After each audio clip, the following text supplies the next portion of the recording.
السلام علیکم پیارے دوستو، یہ ویڈیو ان خاص تعلیمات کی جھلک ہے جن سے ہمیں ہمارے پیر و مرشد حضرت بابا شاہ محمود یوسفی رحمۃ اللہ علیہ نے برسوں تک فیض یاب فرمایا۔ اگر کوئی کمی ہے تو وہ ہماری کوتاہی ہے، اور جو روشنی اور رہنمائی ہے وہ ہمارے شیخ کی نسبت اور تربیت کا کرم ہے۔ آئیے دل کے ساتھ ان تعلیمات کو سنیے۔ دعا ربنا تقبل منا، یہ دعا قرآن کی دعاؤں، نبوی تعلیمات اور رہنمائی، رحمت اور حق کی باطل پر فتح کے لیے دل سے کی جانے والی التجاؤں کا ایک زبردست امتزاج ہے۔ ہر جملہ اپنے اندر گہرا مفہوم لیے ہوئے ہے، اور جب اسے اس کے صحیح سیاق و سباق میں سمجھا جائے تو یہ صرف دہرائے جانے والے الفاظ نہیں رہتے، بلکہ زندگی گزارنے کا ایک مقصد بن جاتے ہیں۔ اس میں بندے کا عاجزانہ اعتراف بھی شامل ہے کہ ہر عمل چاہے کتنا ہی نیک کیوں نہ ہو، اس وقت تک قابل قدر نہیں جب تک اللہ اسے اپنی بارگاہ میں قبول نہ فرما لے۔ یہ دعا ہمیں اپنی اصلاح، امت کی بھلائی، ایمان کی مضبوطی اور دین کی سربلندی کے لیے ایک ہماگیر راستہ دکھاتی ہے، اور اس دعا کو مزید اہمیت دینے کے لیے سرکار بابا صاحب رحمۃ اللہ علیہ نے شعوری طور پر یہ عادت اپنا لی تھی کہ ہر فاتحہ کی محفل کے اختتام پر یہ دعا ضرور پڑھتے تھے، تاکہ حاضرین کے دلوں میں یہ الفاظ اور ان کے معانی ہمیشہ کے لیے راسخ ہو جائیں۔ عربی: ربنا تقبل منا انک انت السمیع العلیم۔ ترجمہ: اے ہمارے رب، ہم سے قبول فرما، بے شک تو ہی سب کچھ سننے والا، سب کچھ جاننے والا ہے۔ عربی: وتب علینا انک انت التواب الرحیم۔ ترجمہ: اور ہماری توبہ قبول فرما، بے شک تو ہی بار بار توبہ قبول کرنے والا، نہایت رحم کرنے والا ہے۔ عربی: اللہم اعز الاسلام والمسلمین واذل الکفرۃ والمشرکین۔ ترجمہ: اے اللہ، اسلام اور مسلمانوں کو عزت عطا فرما، اور کفر اور ان لوگوں کو ذلیل و رسوا کر دے جو تیرے ساتھ شریک ٹھہراتے ہیں۔ عربی: اللہم انصر من نصر دین محمد صلی اللہ علیہ وسلم واجعلنا منہم۔ ترجمہ: اے اللہ، ان لوگوں کی مدد فرما جو محمد صلی اللہ علیہ وسلم کے دین کی مدد کرتے ہیں، اور ہمیں بھی ان میں شامل فرما۔ وَخْذُلْ مَنْ خَذَلَ دِينَ مُحَمَّدٍ صلی اللہ علیہ وسلم وَلَا تَجْعَلْنَا مِنْهُمْ، اور ان لوگوں کو چھوڑ دے جو محمد صلی اللہ علیہ وسلم کے دین کو چھوڑتے ہیں، اور ہمیں ان میں شامل نہ فرما۔ اللہم ارحم امت محمد صلی اللہ علیہ وسلم رحمتاً عامہ۔ ترجمہ: اے اللہ، محمد صلی اللہ علیہ وسلم کی امت پر رحم فرما، ایسا رحم جو مکمل اور سب کو گھیر لینے والا ہو۔ وصلی اللہ سبحانہ وتعالی علی رسولہ، اور اللہ جو پاک اور بلند و برتر ہے اپنے رسول پر درود بھیجے، خیر خلقہ و آلہ و اصحابہ اجمعین، جو اس کی مخلوق میں سب سے بہتر ہیں، اور ان کے اہل بیت اور تمام صحابہ پر برحمتک یا ارحم الراحمین، اپنی رحمت کے صدقے اے سب رحم کرنے والوں میں سب سے زیادہ رحم کرنے والے۔ ایک خوبصورت دعا پر مفصل غور و فکر۔ آئیے اس دعا کو سطر بسطر سمجھتے ہیں اور دیکھتے ہیں کہ ہم اس سے کیا سیکھ سکتے ہیں۔ اے ہمارے رب، ہم سے قبول فرما، بے شک تو ہی سب کچھ سننے والا، سب کچھ جاننے والا ہے۔ ربنا تقبل منا انک انت السمیع العلیم۔ یہ جملہ ایک عاجزانہ اعتراف ہے کہ ہم جو بھی عمل کریں، چاہے وہ نماز ہو، روزہ ہو، صدقہ ہو یا کوئی اور نیک عمل ہو، اس کی اصل قدر و قیمت تبھی ہے جب اللہ اسے اپنی بارگاہ میں قبول فرما لے۔ صحابہ اکرام رضی اللہ عنہم نے کبھی یہ نہیں سمجھا کہ ان کے اعمال خود بخود قبول ہو جائیں گے۔ وہ ہمیشہ اس احساس کے ساتھ جیتے تھے کہ اگر عمل میں اخلاص نہ ہو یا وہ صحیح طریقے سے ادا نہ ہو تو وہ رد بھی ہو سکتا ہے۔ یہاں کلیدی عربی لفظ تقبل کا مطلب ہے احترام اور خوشنودی کے ساتھ قبول کرنا۔ یہ صرف وصول کرنے کا مطلب نہیں، بلکہ اللہ کی رضا کے ساتھ قبولیت کو ظاہر کرتا ہے۔ جب ہم کہتے ہیں انک انت السمیع العلیم، تو ہم اس بات کا اقرار کرتے ہیں کہ اللہ ہر بات کو سنتا ہے اور ہر نیت کو جانتا ہے۔ یہ ہمیں یاد دلاتا ہے کہ ہم عبادت میں نفاق یا سستی کو چھپا نہیں سکتے۔ اللہ دل کی گہرائیوں تک کو جانتا ہے، اور ہماری طرف رحمت کے ساتھ متوجہ ہو کر ہماری توبہ قبول فرما، بے شک تو ہی بار بار توبہ قبول کرنے والا، نہایت رحم فرمانے والا ہے۔ وتب علینا انک انت التواب الرحیم ہو، یہاں ہم صرف بخشش یعنی مغفرت نہیں مانگ رہے بلکہ توبہ کی درخواست کر رہے ہیں، یعنی اللہ ہماری طرف اپنی رحمت کے ساتھ متوجہ ہو اور ہماری رجوع کو قبول فرمائے۔ لفظ التواب اللہ تعالیٰ کے خوبصورت ناموں میں سے ایک ہے، جس کا مطلب ہے وہ ذات جو بندے کی طرف بار بار رجوع کرتی ہے اور بار بار معاف فرماتی ہے۔ صحابہ کرام سمجھتے تھے کہ جب تک انسان زندہ ہے وہ گناہ کے خطرے میں ہے۔ وہ کبھی بھی اپنے اعمال پر یہ گمان نہیں کرتے تھے کہ اب وہ گناہوں سے محفوظ ہو گئے ہیں، چاہے انہوں نے کتنے ہی نیک اعمال کیے ہوں۔ اس لیے وہ روزانہ توبہ کرتے تھے، بالکل اسی طرح جیسے نبی کریم صلی اللہ علیہ وسلم جو کہ معصوم اور بے گناہ تھے، دن میں 70 مرتبہ سے زیادہ اللہ سے استغفار فرماتے تھے۔ اے اللہ، اسلام اور مسلمانوں کو عزت عطا فرما اور کفر اور ان لوگوں کو ذلیل و رسوا کر جو تیرے ساتھ شریک ٹھہراتے ہیں۔ اللہم اعز الاسلام والمسلمین واذل الکفرۃ والمشرکین۔ یہ دعا حق کی باطل پر فتح کے لیے ہے، لیکن اس کا مفہوم محض ایک سیاسی نعرہ نہیں بلکہ اس سے کہیں زیادہ گہرا ہے۔ لفظ اسلام جڑ سلم سے ماخوذ ہے، جس کے معنی ہے اطاعت اور امن۔ ابتدا میں یہ کسی خاص قبیلے یا نسل کے لیے استعمال نہیں ہوتا تھا، بلکہ ہر اس شخص کے لیے استعمال ہوتا تھا جو دل سے اللہ کے سامنے جھک جائے۔ قرآن مسلم کو ہر اس شخص کے لیے استعمال کرتا ہے جو آدم علیہ السلام سے لے کر قیامت کے آخری مومن تک سچے دل سے اللہ کے سامنے سر جھکاتا ہے۔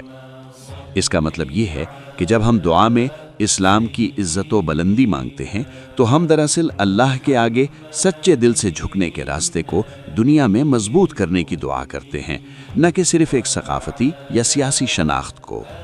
یہ دعا اللہ سے یہ بھی درخواست کرتی ہے کہ وہ کفر یعنی الکفرہ اور شرک کرنے والوں یعنی المشرکین یعنی وہ جو اللہ کے ساتھ شریک ٹھہراتے ہیں کو ذلیل کر دے۔ لیکن یہ صرف دوسروں کے بارے میں نہیں ہے، یہ ہمارے لیے بھی ایک آئینہ ہے۔ شرک ہمیشہ بتوں کی پرستش ہی نہیں ہوتا، بعض اوقات یہ ہماری نوکری، دولت، خاندان، ذاتی غرور یا خواہشات کو اللہ پر ترجیح دینے کی صورت میں بھی ہوتا ہے۔ اگر یہ چیزیں ہمارے فیصلوں کو اللہ کی ہدایت سے زیادہ متاثر کرتی ہیں تو پھر ہمارے دلوں میں بھی شرک کے کچھ اثرات موجود ہیں۔ یہ جملہ ہمیں یاد دلاتا ہے کہ ہم اپنی زندگی سے ایسے تمام پوشیدہ شریکوں کو ختم کریں۔ اے اللہ، ان لوگوں کی مدد فرما جو محمد صلی اللہ علیہ وسلم کے دین کی مدد فرماتے ہیں اور ہمیں بھی ان میں شامل فرما۔ اللہم انصر من نصر دین محمد صلی اللہ علیہ وسلم وجعلنا منہم۔ یہ دعا اللہ کی نصرت ان لوگوں کے لیے مانگتی ہے جو نبی کریم صلی اللہ علیہ وسلم کے پیغام کو مضبوطی سے قائم رکھتے ہیں اور اس کا دفاع کرتے ہیں۔ لیکن اس کا دوسرا حصہ نہایت اہم ہے، ہمیں بھی ان میں شامل فرما۔ صرف نیک لوگوں کی کامیابی کے لیے دعا کرنا آسان ہے، لیکن اس دعا میں ہم عہد کرتے ہیں کہ ہم خود بھی ان کی صف میں شامل ہوں۔ یہ ہمیں یہ سوچنے پر مجبور کرتی ہے کہ کیا میں واقعی اپنے وقت، مال، صلاحیت اور آواز کے ذریعے نبی کریم صلی اللہ علیہ وسلم کے مشن کی خدمت کر رہا ہوں؟ یہاں نصرت کا مطلب صرف فوجی یا سیاسی کامیابی نہیں ہے، بلکہ اخلاقی، روحانی اور فکری کامیابی بھی ہے۔ اس کا مطلب ہے کہ ہم اپنی زندگی میں نبی کریم صلی اللہ علیہ وسلم کی تعلیمات کو محفوظ رکھیں اور انہیں حکمت اور عمدہ کردار کے ساتھ دوسروں تک پہنچائیں۔ اور ان لوگوں کو چھوڑ دے جو محمد صلی اللہ علیہ وسلم کے دین کو چھوڑتے ہیں اور ہمیں ان میں شامل نہ فرما۔ عربی وَخْذُلْ مَنْ خَزَرَ دین محمد صلی اللہ علیہ وسلم وَلَا تَجْعَلْنَا مِنْهُمْ۔ جس طرح ہم حق کے مددگاروں میں شامل ہونے کی دعا کرتے ہیں، اسی طرح ہم دعا کرتے ہیں کہ ہمیں ان لوگوں میں شامل نہ کیا جائے جو اس سے غداری کرتے ہیں۔ لفظ اخذل کا مطلب ہے چھوڑ دینا یا مدد سے ہاتھ کھینچ لینا۔ اگر کوئی شخص شعوری طور پر نبی کریم صلی اللہ علیہ وسلم کے مشن کو نقصان پہنچاتا ہے یا لاپرواہی کی وجہ سے اس کو چھوڑ دیتا ہے تو وہ دراصل دشمنوں کی صف میں کھڑا ہوتا ہے۔ یہ دعا ہمیں ہوشیار رکھتی ہے کہ ہم غفلت یا خوف کی وجہ سے اس صف میں شامل نہ ہو جائیں۔ اے اللہ، محمد صلی اللہ علیہ وسلم کی امت پر ایسا رحم فرما جو مکمل اور سب کو گھیر لینے والا ہو۔ عربی اللہم ارحم امت محمد صلی اللہ علیہ وسلم رحمتاً عامتاً۔ یہاں امت کا مطلب صرف مسلمانوں سے زیادہ وسیع ہے، جیسا کہ سرکار بابا صاحب رحمۃ اللہ علیہ نے سکھایا، امت محمدی میں وہ سب لوگ شامل ہیں جو نبی کریم صلی اللہ علیہ وسلم کے زمانے سے لے کر قیامت تک دنیا میں آئیں گے۔ اس بڑی امت کے اندر ایک خاص ذیلی گروہ ہے جسے امت المسلمین کہا جاتا ہے، یعنی وہ لوگ جو شعوری طور پر اللہ کے سامنے سر تسلیم خم کرتے ہیں۔ جب ہم ایسا رحم مانگتے ہیں جو عامہ یعنی عام سب کو شامل کرنے والا ہو، تو ہم اللہ کی اس مہربانی کے طالب ہوتے ہیں جو ہر ایک تک پہنچے، گمراہوں کو ہدایت دے، ایمان والوں کی حفاظت کرے اور مظلوموں کے تکالیف کو دور کرے۔ یہ ایسا رحم ہے جو قبیلے، نسل اور مذہب کی حدود سے بڑھ کر ہے اور لوگوں کو برائی کی طرف سے ہٹا کر حق کی طرف لے جانے پر مرکوز ہے۔ اور اللہ جو پاک اور بلند و بالا ہے، اپنے رسول پر درود بھیجے جو اس کی مخلوق میں سب سے بہتر ہیں، اور ان کے اہل بیت اور تمام صحابہ پر۔ عربی وصلی اللہ سبحانہ وتعالی علی رسولہ خیر خلقہ وآلہ واصحابہ اجمعین۔ سلسلہ یوسفیہ میں ہمیں ہمیشہ اہل بیت کی اہمیت سکھائی گئی ہے، یعنی نبی کریم صلی اللہ علیہ وسلم کا خاندان، خاص طور پر پنجتن پاک یعنی 5 پاک ہستیاں، حضرت محمد صلی اللہ علیہ وسلم، سیدہ فاطمہ، امام علی، امام حسن اور امام حسین رضی اللہ عنہم اجمعین۔ اگرچہ ہم صحابہ کرام کا بھی نہایت احترام کرتے ہیں، لیکن اہل بیت نبی کریم صلی اللہ علیہ وسلم کی ذات کا حصہ اور ان کی روحانی میراث کے حامل ہیں۔ جیسا کہ ہمارے بزرگ اکثر فرمایا کرتے تھے، ہمارے سلسلے کا انجن اہل بیت کی خیرات اور برکت پر چلتا ہے۔ دعا کا یہ حصہ دراصل نبی کریم صلی اللہ علیہ وسلم کے اہل بیت اور صحابہ کرام دونوں کے ساتھ اپنے تعلق کی تجدید ہے، کیونکہ ان سے محبت دراصل نبی کریم صلی اللہ علیہ وسلم سے محبت ہے۔ اپنی رحمت کے صدقے اے اللہ سب رحم کرنے والوں میں سب سے زیادہ رحم کرنے والے۔ عربی برحمتک یا ارحم الراحمین۔ یہ جملہ دعا کو امید کے ساتھ ختم کرتا ہے۔ ہم اپنے اعمال پر ہی بھروسہ نہیں کرتے بلکہ اللہ کی رحمت پر انحصار کرتے ہیں۔ فقرہ ارحم الراحمین عربی اصطلاح تفضیل ہے، جس کا مطلب ہے سب رحم کرنے والوں میں سب سے زیادہ رحم کرنے والا۔ دنیا کی کوئی بھی رحمت، چاہے وہ والدین کی ہو، دوست کی یا حکمران کی، اللہ کی رحمت کا مقابلہ نہیں کر سکتی۔ صحابہ کرام سے سبق۔ ایک اہم نقطہ یہ ہے کہ صحابہ کرام نے کبھی یہ نہیں سمجھا کہ ان کے لیے جنت کا پروانہ یقینی ہو گیا ہے۔ نبی کریم صلی اللہ علیہ وسلم کے ساتھ جہاد کرنے، ان کے ساتھ نماز پڑھنے اور اسلام کے لیے سب کچھ قربان کرنے کے باوجود وہ اللہ کی ناراضگی کے خوف سے روتے تھے۔ وہ اپنی آخری سانس تک اس کوشش میں لگے رہتے تھے کہ ہمیشہ حق کے ساتھ رہیں۔ یہ دعا بھی اسی جذبے کو لیے ہوئے ہے۔ یہ استقامت کی دعا ہے، اس دعا کی کہ ہم حق کے مددگاروں میں شمار ہوں، نہ کہ اس کے مخالفین میں۔ یہ اس بات کا اعتراف ہے کہ ایمان کوئی جامد چیز نہیں، بلکہ اسے مسلسل پروان چڑھانے، حفاظت کرنے اور عمل میں لانے کی ضرورت ہے۔ تیسری سطر کی روشنی میں خود احتسابی۔ جب ہم اسلام کی عزت اور کفر کی رسوائی کی دعا کرتے ہیں تو ہمیں اپنے آپ سے یہ سوال بھی کرنا چاہیے کہ کیا میرے دل میں کوئی ایسی چیز ہے جو اللہ کی محبت اور اطاعت پر فوقیت رکھتی ہو؟ کیا میری نوکری اللہ کی اطاعت سے زیادہ اہم ہے؟ کیا میں اپنے ایمان پر سمجھوتا کر لیتا ہوں تاکہ اپنی دولت کو محفوظ رکھ سکوں؟ کیا میں خاندانی منظوری کو اللہ کی رضا پر ترجیح دیتا ہوں؟ کیا میرا ذاتی غرور مجھے اپنی غلطیاں ماننے سے روکتا ہے؟ اگر ان میں سے کسی کا جواب ہاں ہے تو ہمیں اپنے اندر اصلاح کی ضرورت ہے۔ شرک ہمیشہ ظاہر میں نہیں ہوتا، بعض اوقات یہ خاموشی سے دنیا کو خالق پر ترجیح دینے کی صورت میں ہوتا ہے۔ چند اہم عربی الفاظ کی وضاحت۔ التواب الرحیم، بار بار توبہ قبول کرنے والا، نہایت رحم کرنے والا۔